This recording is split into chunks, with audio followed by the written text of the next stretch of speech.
Daralun, PJ Gubernur Aceh Ahmad Marzuki melantik 5 PJ Bupati dan Wali Kota secara bersamaan di Anjong Monmata Kompleks Gubernur Aceh pada Kamis 14 Juli 2022 pada pukul 17.15 waktu Indonesia bagian Barat. Adapun mereka yang dilantik yaitu Muhammad Iswanto yang sebelumnya menjabat sebagai Kepala Biro Administrasi Pimpinan Setda Aceh sebagai PJ Bupati Aceh Besar.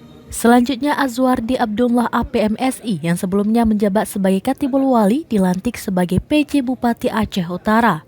Selanjutnya Dr. Andes Haili Yoga MSI yang sebelumnya menjabat sebagai Sekda Kap Benar Meriah dilantik sebagai PJ Bupati Benar Meriah.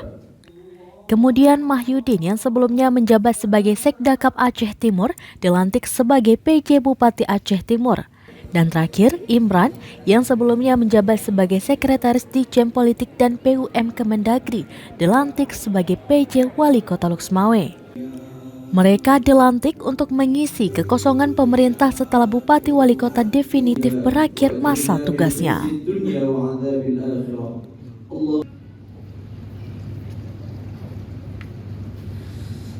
Dari Banda Aceh, Mas Rizal, Serambilan TV.